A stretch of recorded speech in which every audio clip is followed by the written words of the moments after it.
I came out and I saw certain seats empty. And I'm not going to turn a blind eye as to what had transpired because we were here during the throne speech in the House. But I don't know how we see our role as legislators. I count myself blessed. I think this is a blessing, and I think it's an honor to be able to sit in these hallowed halls of this august institution. And it's not just an august, it's a critical arm of our constitutional democracy. Never in my wildest imagination would I have expected or seen myself sitting in this seat. And I am truly humbled and grateful for that opportunity to assist my country in this way as we navigate through what we understand an independent nation ought to be.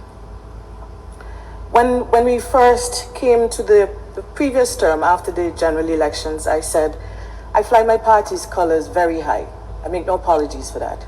But once I sit in this chair, my function is to discharge the function of a presiding officer equally and fairly, my way. And we have a number of resource challenges. I won't share some of what I've experienced this morning with you, but we have resource challenges in this institution. And we have implemented as many measures as possible to support the work that we do, including, and I have done this, to keep the members abreast of matters pertaining to the Senate, including through WhatsApp communications, emails. In fact, so much so that my family think that all I do is not pay attention to them because I don't respond to their WhatsApp messages. There's so many messages coming in relation to the function that I discharge. So when I first got notice of the shift in the parliamentary calendar for this season, this session, that we would now be starting in December instead of January, I advised all, including the independent senator that's sitting on the side, the left side, my left side this morning, all of the senators.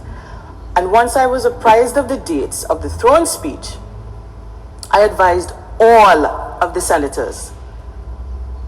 Since the beginning of November, I think it was the 2nd of November, if I'm not mistaken, I even had discussions with senators who indicated that they had travel plans, travel arrangements, and so I liaised with the advisor, the clerk, the legislative drafts team, even the Honorable Attorney General, to make sure we got it right so that we could accommodate everyone.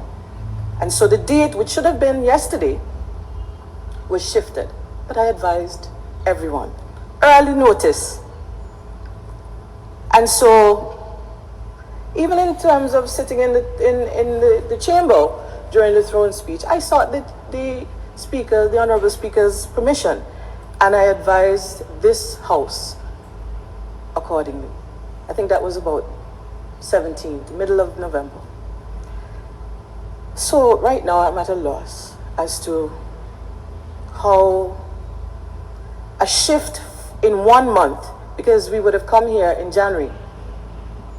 I don't understand it. I don't understand how a shift of 1 month in the parliamentary calendar means that persons who hold high office and expect to be treated as important and are recognized as such in our constitution, are saying to this country, this nation, these people that serve, that they are serving, that they didn't have enough time to prepare for the single most important bill. It is the first bill that is tabled every year of the parliamentary session. I don't understand it. And I want to say much. I really want to say a lot, but I'm constrained by the ropes, the bit and the muzzle of convention and parliamentary practice. But what I will say is that since my tenure, I am yet to experience on a consistent basis members of this House using and taking the opportunity to use the budgetary estimates as part of their presentation in this House. And I have seen so many times, I've had to rule on it so many times, where we stray from the topic because we're focusing here on the political, the implementation of political plans and projects, as opposed to the fiscal matters before the House and the appropriation bill. I'm disappointed, and I think I will close simply by sharing with you, I have this written down, an extract from my presentation at the June meeting of the CPA, or regional CPA in Turks and Caicos. I don't know what's making that noise, but please, somebody address it. Now, the meeting was held under the theme, Building a Resilient Region in the Face of Global Challenges. And the question that was posed was, how can parliaments in small jurisdictions promote democracy and confidence within a country? The executive, the legislature, the judiciary, the people.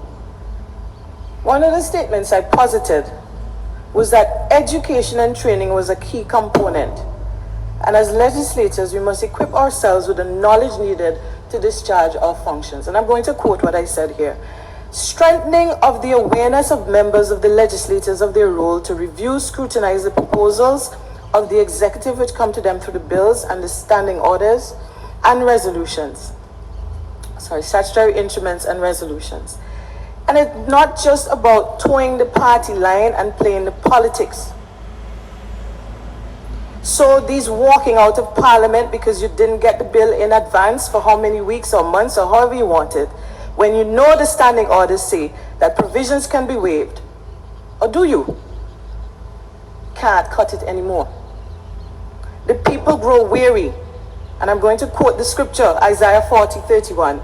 They will run and not grow weary of running. COVID didn't give us any notice either.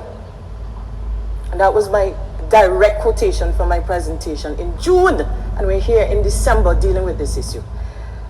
In wrapping up, I just want to say,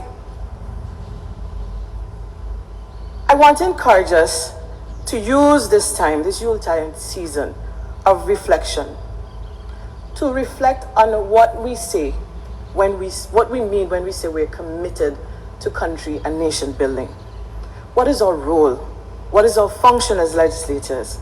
And resolve in the people's interest in 2024 to do better. I thank you very much.